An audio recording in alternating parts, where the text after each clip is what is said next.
bottom line is I don't want to make people's lives better by giving them somebody else's money. I want to give them the opportunity to go out and earn the money and provide for themselves and their families. That's Rick Santorum's tongue-tied moment on New Year's Day. Back with me now, man who has some strong views on politics, Phil Donahue. What do you make of the Rick Santorum surge? One of many. He's, I saw him commenting on the Straits of Hormuz. He's got both guns out. He's already angry. You can see it. They better not block around. And you can hear the drums in the background. And the heartbeat accelerates. He wants to go after Iran. I mean, how many wars do you want to have in your lifetime? How many bombs are you going to drop? I just think it looks like we've become a warrior nation. We bombed Grenada. Grenada. We are dropping bombs on crowded cities at night where old people and children are sleeping. And we're watching it on CNN. And the only voice that's spoken up at all in this campaign about this is Ron Paul. Why are we so interventionist, he wants to know? What are we doing with all these wars? How are we safer? These are very common sense observations, and no other candidate can possibly speak those words. It would be, they believe, politically fatal. Now think about that. You can't use an anti-war platform to get elected. So maybe that explains why it's so easy for us to go to war. Norman Solomon has written a book which is War Made Easy, and essentially he says, if a president of the United States wants a war, he can have one. And I believe that totally. It's very, very hard to dissent.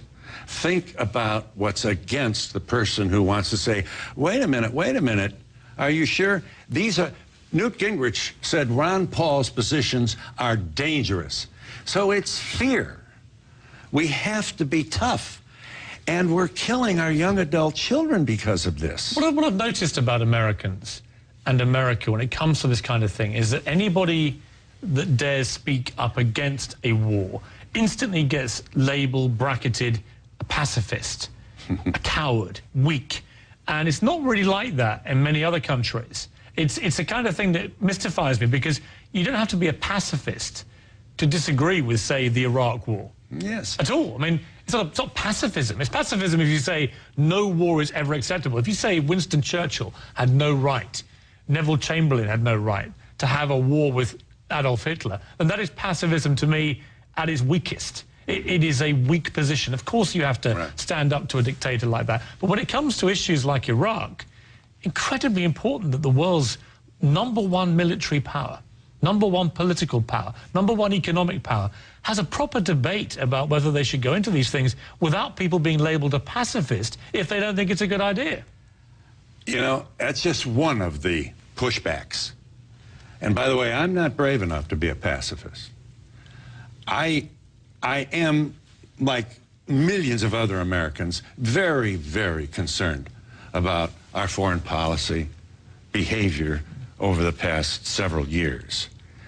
And the way that the bedrock of this nation has been chipped away by the people who, democracy, and they're turning their back on the Bill of Rights. We have people in cages with no habeas, no phone calls, no Red Cross. Guantanamo, you mean? Yeah. You know, this is not the country that my parents raised me to pledge my allegiance to. You know, you can't say you're a proud American and then waterboard somebody. You can't say you're a proud American and assassinate an American citizen in another country. Those are mutually exclusive ideas. See, Ron Paul, I mean, I interviewed him yesterday. It's interesting you say this, because his big thing, and I think it's an impressive thing to say, is he supports the Constitution. Yeah, I'm telling you. And for that, people call him crazy. And I'm like, watching this from the sidelines. I don't have a horse in the race. I'm Isn't British. that amazing? And I'm like, here's a guy who basically repeatedly says, I support the Constitution. And he's the one everyone calls cranky. Mm-hmm. Yes, everything is turned upside down here. So Ron Paul's concern about our adventurism is, in Newt Gingrich's word, dangerous. You know, peace is dangerous. And the people who call for it are marginalized. We don't get it. We don't understand. Liberals are always scolding. I've had more than one person say, if a liberal complains about something, they will respond by saying, that's the trouble with you liberals. You don't like anything about America. So if you criticize America, it means you don't like anything.